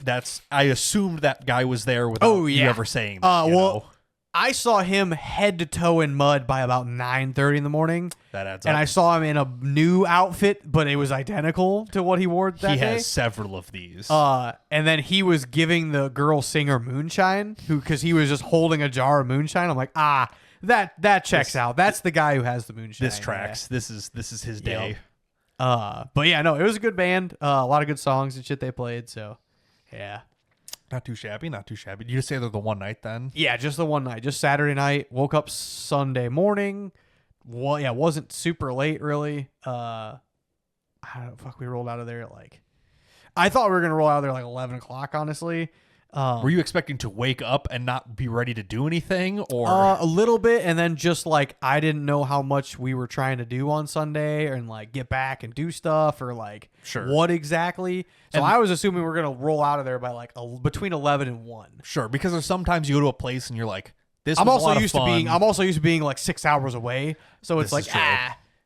you leave at fucking 11 a.m. and you still get home at 7 p.m. So. Right, or you wake up, you're like, there's still one thing I want to go do. Let's go do that for kill an hour. That really turned into just me taking the Jeep down to watch the dude with the Wrangler Through the pond. hit the Blackwater pond. That's a good name for it. You should suggest that. Yeah, pretty much. But so what time do you end up getting out of there? Roughly 2 p.m. Oh, that's later. Okay. Yeah. But we had Kristen pre-made kind of breakfast burritos, so she pre-cooked sausage, bacon, tater tots, and eggs we made there. Yeah. Threw it all into a fucking cast iron skillet, just kind of whipped them up there. Pretty solid. Threw them in some tortillas, threw some cheese on it, threw some salsa in it. Fucking delicious. That's pretty good, especially after drinking and sweating and mud and whatever else. Yeah. Yeah. Nice So little fucking wake up. had plenty of that stuff, and then fucking started packing up. Mm-hmm. And then that's when the Wrangler was going down. I was like, okay, let's go run and do that. Mm-hmm. Loaded the rest of the stuff up. It's like, yeah, let's try and get out of here somewhat decent time. Yeah, because even if you leave at 2 or 3, it's like you get home 5, 6. You're like, okay, it's starting to get dark-ish. Yeah, well, I guess not. Basically dark unloaded the Jeep, unpacked some stuff, Mm-hmm. divvied up whatever had to go where. I hung around and at my place for a little while, just kind of literally just putting stuff away, tools from Friday night and there's just stuff. Just stuff everywhere. Yeah, from trying to be in 3 places at once, there's just stuff sitting everywhere. Yep. And then I was like, well, what all do I need to kind of keep on the trailer for this upcoming weekend or this upcoming Thursday, Friday, Saturday, because Sunday? tomorrow morning you're leaving again. Yeah. So, try to kind of divvy up what I'm keeping, what I'm putting away, do whatever. And then, that was just kind of Sunday night. And then Monday had the day off for Memorial Day. Yep. Slept in. That's a good thing to do on Memorial Day. Didn't sleep in too much. Well, compared to your 5 a.m. alarm or 4:30 a.m., Yeah, slept in until 8 or 9 maybe. The sun was already up. I think it was about 9 o'clock. I think it was about 9 o'clock, rolled out of bed, had to run to the store because I was in charge of making cheesy chicken dip for Memorial Day party. It's important to have. Yep. Ran to the store, grabbed all the stuff, came back, started making it. Had to be ready at 11:30. It was finished by 11. Spot on. Threw it in the fucking crock pot, turn it up on high to really cook it and melt all the cheese and stuff. Get it start to bubble, then you can turn it back down to warm. Yeah, got over to her parents' house 11:30ish, 12. We ate it probably 12:30, 1 o'clock. We were there for a little while, I feel like. Yeah, that's not too bad though. The problem is when a party scheduled at 4 and you're like, I want to eat at noon-ish, but I'm like, if I eat now, I won't be hungry at 3 or 4. Yeah, that's where all the good food is. So I don't want to eat the fucking frozen pizza at noon. Yeah, she's like, I'll make a ham sandwich at 11 a.m. just to eat something in the morning, and Whereas if it's dinner, you have time for lunch and you're all fine, but in the middle of the day is about ideal for something like that. Where it was their first day with the pool open, and we opened ours up on Saturday or Sunday technically, but Monday we used it a little bit. Yep. Yeah, they Kristen had all of her nieces and nephews over, and had fucking brats and burgers and hot dogs and cheese chicken dip and potatoes. Classic little American cookout. Trying to think what else. Yeah, sweets and fruits and vegetables, chips and all watermelons and the whole 9. Oh yeah, yeah. But had a nice little relaxing Memorial Day. Me and Kristen ran around. I forgot what else we were doing. I had to run to Peru. I think Menards or something. That happens. The amount of times we go to Menards in a week anymore is ridiculous. Yeah, had to run around a little bit. Had to run to Rural King too for some little shit. Found I got all my stuff. I'm like, all right, cool. Then we went to Taco Bell, had dinner, and fucking gotta have that. we were watching a movie and then we had to get up and leave. Oh, I was selling At the Taco Bell? Yeah, well, no, we were watching a movie at my parents' house, and then we left to go to Peru, and then, grabbed Taco Bell, and then on the way back, before we went to Peru, I sold a display case for her on Marketplace. Sure. Yep. That she didn't need anymore. I'm like, perfect, go ahead, sell that. Selling some little things. Yep. Then we went to T-Bell, came back, finished the movie, and then fucking just passed out. And it's one of those like, no moment in the weekend was like exhausting, but the whole thing compounding is just moving the whole time. Yeah, just the never stopping. That's how we were Monday afternoon. It's like we've just been working at a constant pace all weekend. It's like it's just done. Yep. It's like Monday I was asleep by like 8:30. I was wiped. Yeah, and then Friday actually, my boss texted me and was like, "Hey," it was like, I don't know, 20 some people. Like, just so you know, there's no work for you guys on Tuesday. Enjoy your extra long holiday weekend. I'm like, oh, huh.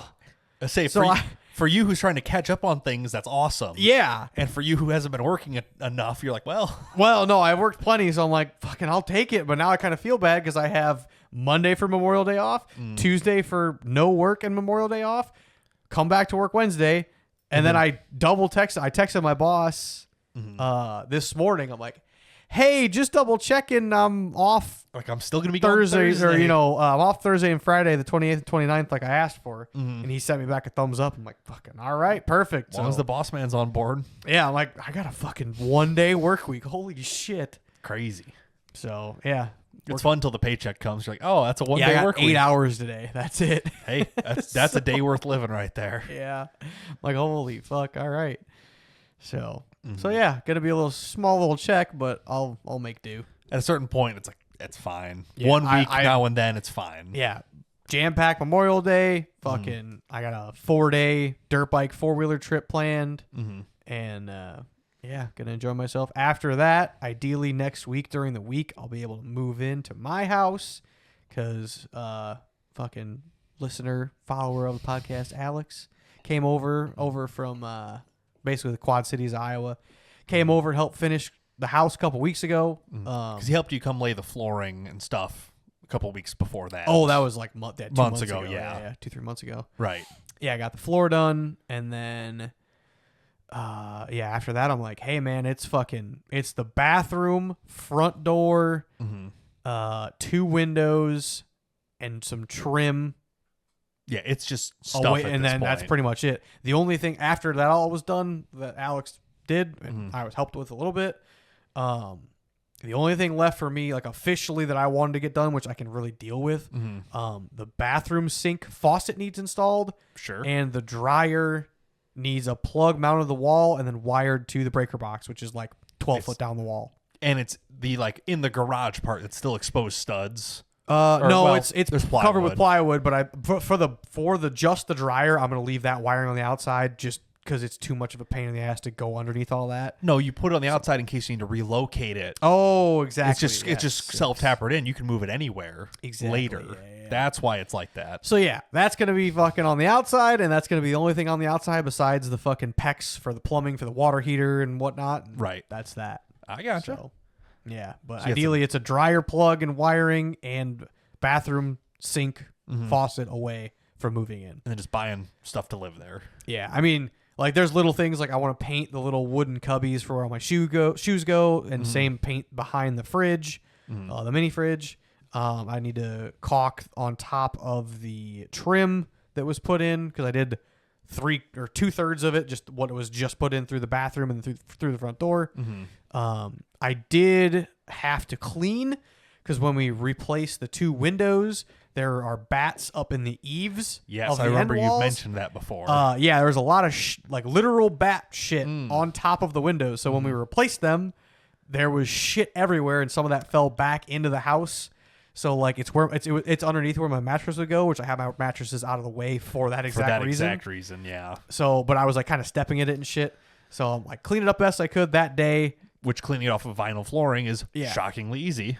Yeah. So then Tuesday, I actually went through swept, vacuumed, mopped like with a Swiffer. Yeah, did an actual clean. Especially under the windows. Like, that's very clean. I'm like, all right, cool. Put the mattress down, or put the back spring down, put the mattress down, fucking put the new bedspread I got on. So that's all fucking done. Cleaned up as much as I needed to. Cleaned up the kitchen area to where I'm going to put another couple of like small tables in there just to hold the appliances and shit. Sure. But kind of got to do like a once through of everything. You know. Yeah, it's now clean. Shit's able to be brought up into there. So appliances, kitchen stuff, clothes. That's pretty much all I have to move in to there in order to fucking live there. Right. So you got some progress pictures to kind of just show what's going on now. Yeah. Another thing I need to do is I need to change all the interior can lights to a yellow color to match. The bathroom fan is now yellow as well. So I'm just turning all of the can lights yellow. Are these the tintable ones? Yes. Yeah. Yes. You drop it down. You fucking move a switch. There's a slider on it. Whatever. That's how Michael's are too. They're probably the same Sylvania lights or whatever. Yep. But yeah, I need to drop them all, change them all to yellow, match the bathroom fan, which the bathroom fan's in now, which has light in it. Sweet. The ceiling fan down by my bed is yellow. So yeah, match all those yellow. Done. Yeah, all the lights being the same color. It doesn't matter which color shit. at this point. And then I'm a fucking doorknob too. Yeah. No doorknob. That would be nice to have, yeah. Oh, also the AC, the mini split needs to be moved on the wall literally like 3/4 of an inch because the door hits it. Of course it does. The door wasn't installed, so we didn't know where it was going to swing. So me and Mikey just kind of guessed, eyeballed it and we were really close. But it literally needs to be moved like a half inch. That's one of the outlets in Michael's downstairs bedroom. Yep. The door opens, and like if there was a cord plugged in, it would like scrape it. Oh yeah. It would open past it, but it's right there. He's like, wow. He's like, I'm glad I put it on that side of the stud. It could have been right into the door or whatever. Yeah. Nice. And it's like, you don't know till the doors are in. There's no way to tell. Mm-hmm. So, yeah, same thing with that. Yeah, ideally, like one person can hold the AC unit, or like this is the inside of the mini split. Yeah. They'll hold it. Another guy will go in with a fucking impact driver and like just move the mount literally a half inch over and then put it back in and it'd be fine. Yeah, zip it over and it's fine. So, yeah, that'd probably be done soon. But yeah. Bathroom fucking cabinets look great, especially with all the gray walls and everything. Yeah, give some contrast. Yep. Yeah, the speckled like gray and white sink works good with the gray walls, white, out. Yeah. Very clean and simple bathroom. The shower took the longest. Shower looks great. 40 by 40, like baseball diamond shape almost. Yeah. Diamond in the corner shower. Yeah. Which for anybody who doesn't know, like the standard small shower is a 36 by 36. The extra 4 inches makes it like very fucking breathable in there. Yeah, because every other stand-up shower I've ever been in is like, god damn, it's kind of small. You can't really like stretch out. Like you hit elbows off shit all the time. Like because it's either a bathtub shower combo, that's like stretched out, like it's still narrow but it's wide. Yeah, or it's a literal square. Yeah, this is. Like it's big enough to where you have a lot of room in there. So right. It's not like your camper shower where there's literally no room. Yeah. No, this is like a fucking decent shower. Yeah. And then removable shower head so I can wash blue and shit. But yeah. Pretty fancy. But yeah, you need to put the faucet in here, which easy enough, you know. Yep. Yeah, install the shower rod or the towel rods and toilet paper holder, fucking like the sink hand towel holder, shit like that. Which is all stuff you can do in an hour when you're there. Yeah, when I'm there, it's like, and for now, it doesn't have to be there, like whatever. Yeah. So, little shit. So, get the fridge and all that stuff in there. Get fridge is on, working. My garage fridge does not work, and I'm kind of bummed about it because I have a lot of fucking stickers on it. That's the same problem with Michael's fridge. Is like his garage fridge died after we put all the stickers on it. Yeah, so I'm either gonna try like hell to find another one of these fridges, or like you find the same make model. Have somebody come out and like fix it, or I think somebody else mentioned it. Like cut the skin of the door off and just self tap it to the new fridge. Don't do that. I don't want to lose those fucking stickers, man. Just take good. I just put the Dirty Life wheel sticker on the one too. I thought it had been dead for a while. No, it was working. I left it unplugged because I'm like, why would I run this fridge when I'm never out here? There's a couple bottles of water and stuff in it. So I'm like, fuck, I'll never. Yeah, so I I don't know. I gotta fucking look into it. You gotta find the model number and then take the doors off, put them on another fridge. That is my plan. It is a fridge from '98 though. So that means that the rest of them still work. The problem is they're probably still in people's houses. I'm hoping something. Everyone else has the same exact garage fridge as you because it's the generic white freezer on top, fridge on bottom freezer. Yeah, like they're out there.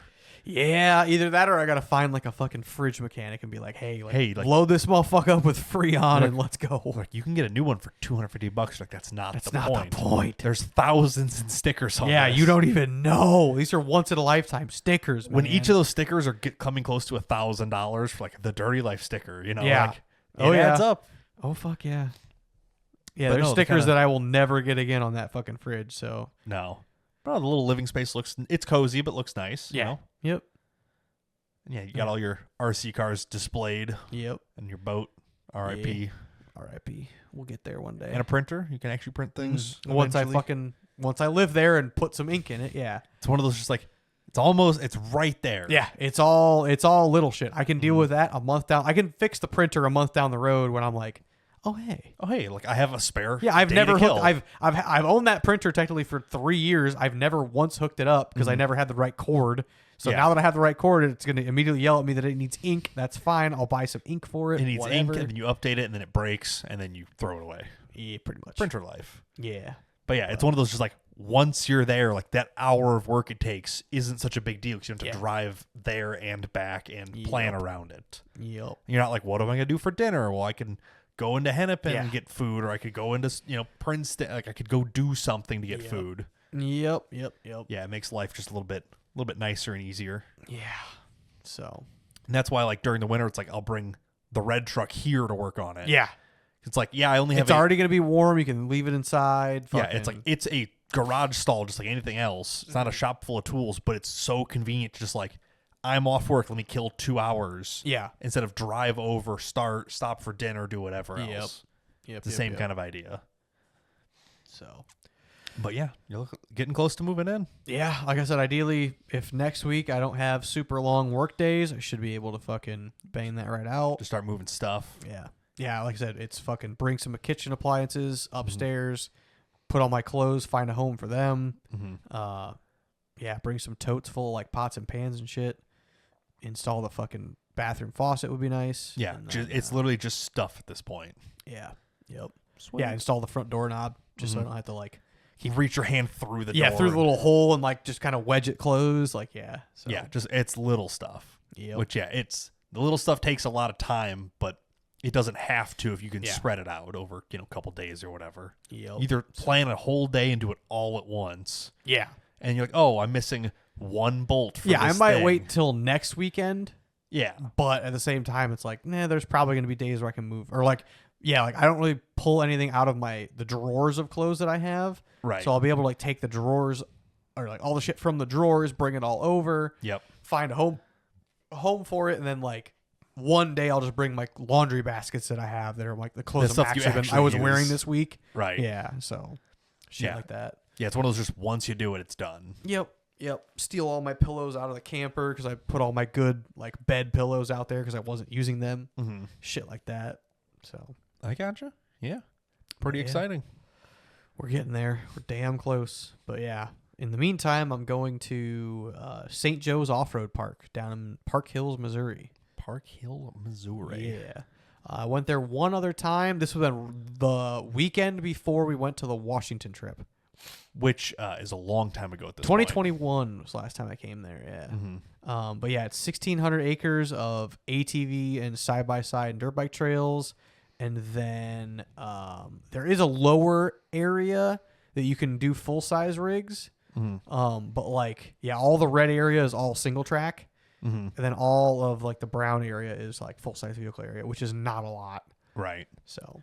But it's a lot of like trail riding and stuff essentially. Which, it's it's single track for dirt bikes and like 2-lane for ATVs and side by sides and stuff. Right. So this is a place you'd want to be on a dirt bike or an ATV. Yes. You don't want to be on a Jeep here necessarily. Very, very much so. Yeah.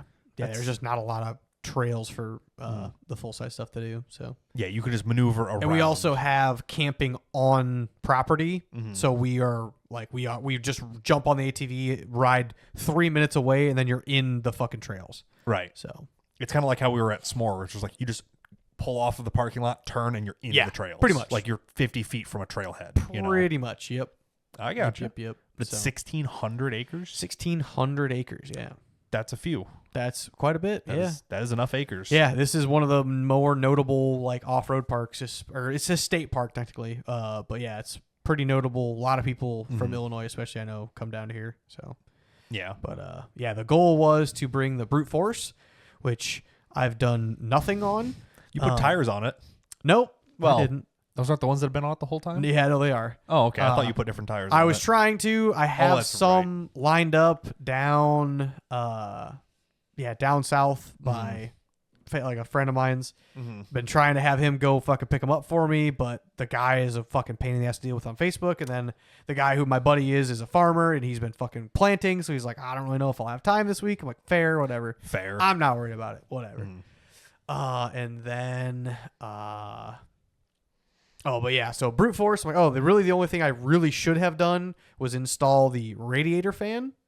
The radiator fan? Yeah, because it doesn't sound like it does much. It sounds like it's dying, and it has overheated before.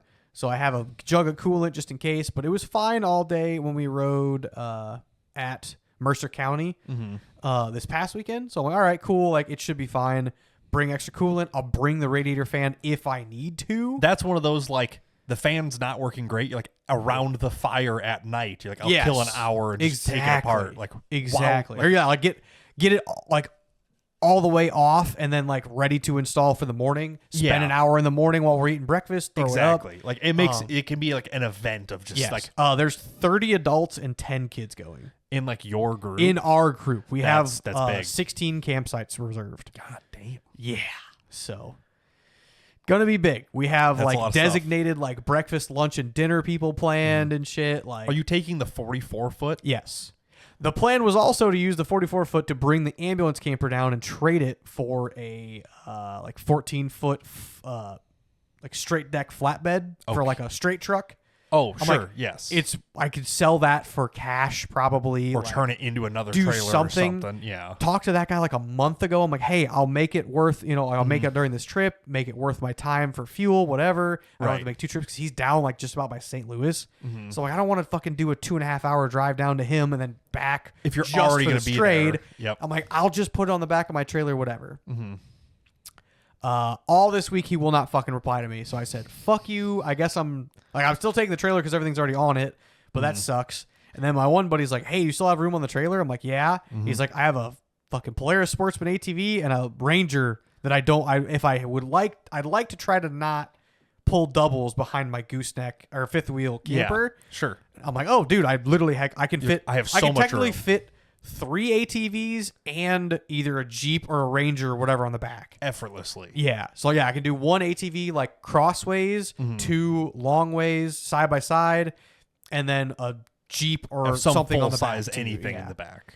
Yep. Or replace that one of the ATVs with a dirt bike or 2, whatever. Right. So, Because it's like you could take the camper off of your deck, put the tires back on it, and then put the ATV on the back of your truck. yes. If you were that just was a doing valid that. plan if it was just me. Yeah. Right. Yep. But yeah, if you're gonna be like, if anyone else needs any room on there, you're like, yeah, feel free. Like, it's already set up. Exactly. So instead, I'm like, nope, I'm keeping the brute force right where it is. Throw the radiator fan in the truck just in case. Gotta have that. And then I got the room on the back for his Ranger. I don't know if he's taking his 4-wheeler though, but either way, you got room for it either way. So I guess what's the difference? Exactly. Well, I also have room for something else possibly. The goal was my little 110, 143 kit. My little 110 I bought. The goal was to have that going for this. Right. Got all the cables and everything this week. Like, that was really the last things that I was waiting on because the throttle cable, I went through fucking 3 different throttle cables and a throttle tube and none of it worked. Finally got the right cable, had to use the stock throttle tube that came with the bike, which I'm like, whatever, it'll work though. Realized that the guy before me used a different throttle cable that was longer, so he 180'd the throttle tube to where like the hook that's in it is now, like, he had a longer cable, right? So it's now longer, so it's it's on the bottom. So he fucking cut off the bottom of the housing so that little like knob that goes around that hooks the cable on. Yeah. So it has room. So it's just to open air now. See, that's not how it's supposed to be. So the cable I'm using puts it back in the top part of it, which is now. So now I just have a giant open hole in the bottom of the fucking throttle housing. Staring I'm like, right at it. Whatever. Like, I'll deal with it. I'll buy a fucking stock housing later. Whatever. Right. If the thing would just run for a little bit. Yeah. And so then that leads me to the running of it. Well, actually, one found the bottom bolt on the rear shock that connects to the swing arm. Yeah. There's about a half inch of play in that. It's a lot. Like the shock stays still and the swing arm moves a half inch. I'm like, that's terrible. That's a problem. Took it apart, saw that the plastic bushing that's in it is half gone. Sure. So I'm like, I don't have the bushing. I don't have anything for this. I'm like, fuck it. I have a little rubber like half washer that I basically made the rest of the plastic washer that's gone. I finished it with half a rubber washer or bushing. Filled in the gap Filled with it in, shoved it together, fucking shoved it back in place, put the bolt through it. I'm like, there's no more slop. It'll work for a trip. It's tight enough for right now. Yep. But yeah, the big thing was like I was just trying to get the carburetor tuning done because it did fire a couple times here and there, whatever. Now it has no spark. See, that's a problem. So that was probably the fucking problem the whole time. Probably. And I just couldn't find the issue with it. And so then I started doing the no spark fucking top to bottom diagnosis. Realized I don't have a proper multimeter to check ohm resistance. Gotta have that. So I need to buy one of those. I'm like, well, it's Tuesday night. I am 8 hours of diagnosing and probably some parts away from getting this fixed. Probably not going to happen. Probably not going to be fixed by Thursday morning. Yeah. So I'm like, well, KLX isn't making it. That's kind of a bummer. Whatever. You are narrowing the problem down, but yeah. Yeah. So shove that to the side, busted out the new Blackstone, christened it, fucking try to get a little seasoning on it, because we're going to be using it quite a bit down here. Yep. Made sure everything works. Fucking got it loaded up in a nice fucking carrying bag, whatever. Sweet. Yeah, I did that instead last night. And then today I'm like, well, I can go with just the brute force. Probably have pretty good fun, whatever. I'm like, sure. I did make $1,500 profit on the blue Subaru. Maybe I look for something cheap. Like look for something just dirt bike, four-wheeler, not necessarily another pit bike because I will get the KLX to run eventually. Right. So I'm like, maybe I buy a four-wheeler because there's, maybe find like a cheap sport quad or just something 400 EX or a 450 if it's cheap enough, which I doubt. Even a 250 that's just a 250 EX, like this yellow one here, like literally exactly that. Yeah. I'm like, oh yeah, that would be perfect because they're fucking cheap and they're bulletproof and they're 5-speed clutchless. Like, they're just fun. You can ride that thing to 100%. Oh yeah, and it'll be fine. Oh yeah. You're not like riding a 600 or 800. Like you can get into trouble real quick. Well, that and there, it's a 4x4 utility four-wheeler technically. Like it's a sport utility, I guess, because it is fast. Yeah. For what it is, but it's also like weighs 700 pounds. Like these things weigh 4. Yeah. Like 400 or 500 pounds. Like you can pretty well manage a light sport quad. Oh just yeah. Throw your weight around. Yeah, that they're funner in like the fast 2, single track and stuff. And yeah. Overall, you can jump that a lot easier than the fucking brute force. I will be jumping the brute force. I'm positive of that. Got that confirmed. Yeah, but just kind of fucking around here and there. Right. So I'm like, well, fuck it. Let's like fucking just start looking around. Craigslist see if there's a good deal. Marketplace it. Fucking ask around here and there. Anybody I knew kind of had something sitting in a barn somewhere. Right. First off, I remember there was a really nice Suzuki 125 2-stroke sitting in a barn. Family friend of mine. Sure. I reached out to him. He didn't get off work till 5 o'clock tonight, and then he was like, "Hey, my son did sell that." I'm like, "All right, I thought so." Fair enough. Reached out to a couple other people. They're like, "Yeah, I don't really know of anything." Marketplace came up dry for the most part. But I had reached out to somebody last year, just kind of seeing what happened to this. Okay. It was my 2011 KX250F. Reached out to the guy I sold it to last. This was about a year and a half ago. I reached out to the guy. Sure. And he's like, "Oh, I actually traded it in shortly after I bought it from you to World of Power Sports in Decatur." Sure. Decatur's south of Bloomington, kind of on the way to Missouri. So I'm like, all right. That was like, and I told him, I'm like, I told him something. I'm like, can you get me the info, or like if you know Like, who bought it from them? Yeah, did blah, you blah, have blah. a salesman you talked to or something? Yeah, and he's you like, know? let me get that for you. Well, that was a year and a half ago. He never got it for me. So I'm That like, happens. well, looks like I'm going to middleman it myself. Right. Call World Power Sports. I'm like, hey, do you guys have sales records from like 2017, 2018 when I sold this bike? Mm-hmm. And they're like, let me look through. He's like, do you know the guy's name who bought it? I'm like, I know his first name, and I know everything about the bike. I can tell you in detail what parts are on it, whatever. Right. He's like, just give me the year and make model of the bike. I'm like, all right. Give him some info. Mm-hmm. He's like, nothing's really pulling up here. Let me give this to my manager. Right. Manager fucking, forward to manager. Yep. Talking to the manager. He's like, all right, let's go through here. What was his first name? And I was like, Brett. Mm-hmm. He's like, all right, Brett. Searching. He's like, okay. He's like, and what was the make and model of? He's like, there's a couple of Bretts in here. What was the make and model that was your bike? Right. 2011 KX250F. He says, okay. Oh, okay. He traded it in with 2 other bikes as well for a brand new Yamaha. I'm like, Interesting. Okay. All right. Okay. He's like, yeah, but it shows it here. 2011 KX250F. And here are a couple clicks and stuff. He's like, okay. Oh, okay. I actually see that it was sold to kind of a friend of the dealership. I believe he still owns it. Oh. I'm like, all right, like if you can get a hold of him, or if you can give me his number, and like I would be more than willing to pay whatever he's asking to buy it. Because at this point in my head, I'm like, I will spend probably $2,000 on a bike or 4-wheeler. On just something. On something. Right. Or you could have your bike back. Or I can have my bike back that I personally spent probably $2,000 of aftermarket parts on. I'm like, and even if half of those are taken off, it's still your bike. It's still my old bike. Like I know everything about it. Even if it's top end rebuild, like fucking who cares? Right. I know what's on that bike. It's a very like I dialed it in. That was when I was making great money with zero fucking responsibilities. Living at home, making good money. Yeah. You could do I was whatever. spending hundreds and hundreds of dollars on it every fucking paycheck. Right. Dialed it in, and then I'm pretty sure what happened is I just got bored of like not doing marketplace or Facebook Craigslist deals at the time. Yeah. And I'm like, fuck it, let's trade it and do this and that. And then I got the Jeep, so I was focusing on the Jeep and shit. And now you're like, that'd be nice to still have. Yeah, no, I really do miss that bike. So I'm like, well, it started off with me missing my 230. So I started lowballing people who were selling Honda CRF 230s on Facebook. And somehow those are always overpriced, but still overpriced. The one guy came down to 2,500. that's still a lot. And I was like, I'll give you 2 or 2,200. And then the other guy hasn't gotten back to me. He's over by Joliet. The one was in Grand Ridge, so it's close. Oh, that's not that bad then. But he was like, I do not want to go lower than, I think he maybe said 27. I'm like, that's way too high. Not doing that. No. The guy in Joliet has not got back to me. So unless he does tomorrow morning and I fucking shove it in the back of the Subaru when I go to my chiropractor tomorrow morning. Yeah, if he does in the next couple happen. hours. Literally. I mean, I've done worse. So it could be done. They will fit in there. Yeah. So kind of fucking reached out here and there. And then just before podcast, I had a buddy. I sent it in the group chat of the 30 some guys. One of the guys in there was like, hey, you can borrow my 250EX.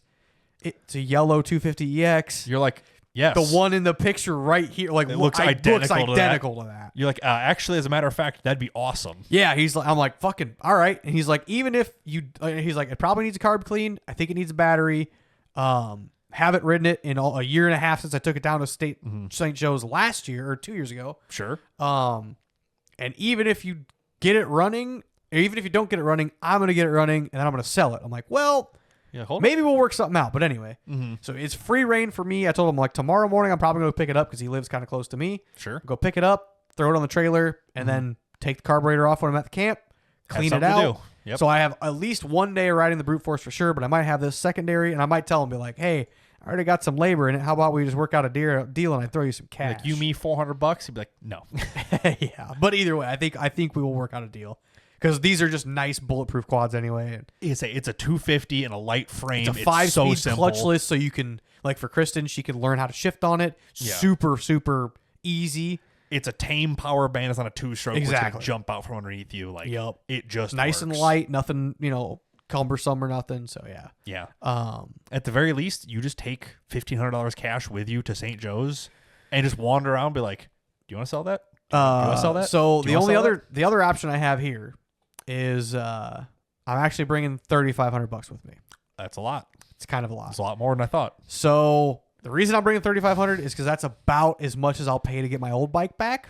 Sure. So in case, because it's so I found the story of my bike. My bike is a guy in the military owns it. His dad is still home. Sure. His dad is who was gotten a hold of. His dad is going to reach out to him. Gotcha. So that might still happen. There's I might still end up still buying that, which would be kind of cool. which would be cool. I think it's not end of the world, but like whatever. It's one of those like this is a chance. It's there. You know where it's at more or less. Yes. Yeah. Or I save $1,000 or $1,200 and I buy this other one that I sent you. I sent that in the messenger.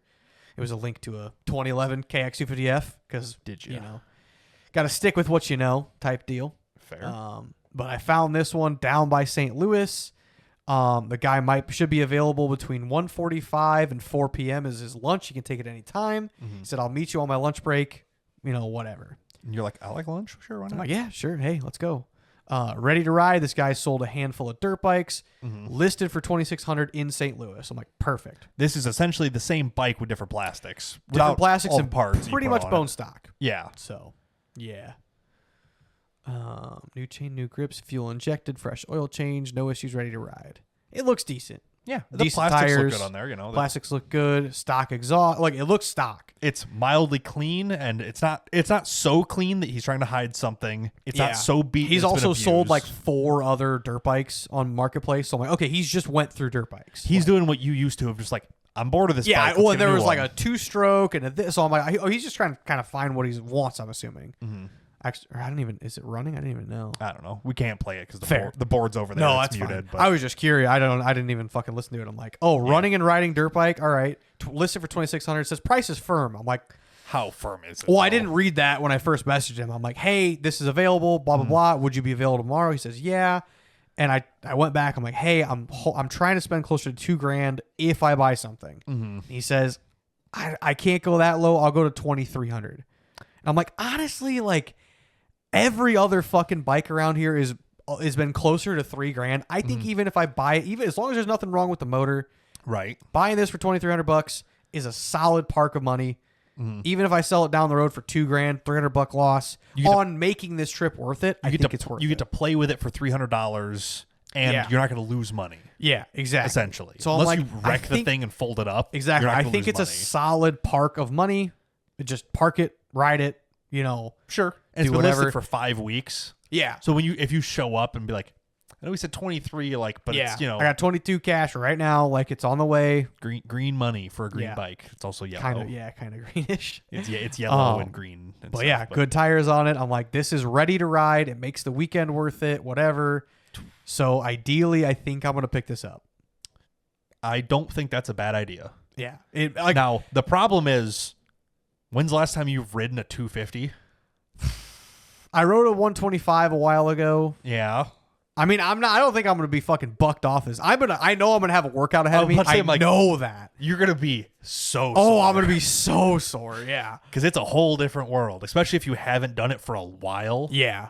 Yeah. I haven't spent a full day on a dirt bike in probably at least 4 years. And the last one I was on was a 125. So. And you're going to get back on it with the same confidence that you're like, this bike's capable. Oh, yeah. Oh, it's not tuned for me. Bump. Yeah. Stock exhaust, not used to that power band because I used to have a fucking full titanium exhaust and shit. And, too much money. Custom fuel maps and shit. And we'll see. Yeah. We shall see. We shall see. Ooh, I should do. Just as a double check, I should bring air filter cleaning kit. Oh, that was I could see that being a useful thing at the park. Just in case.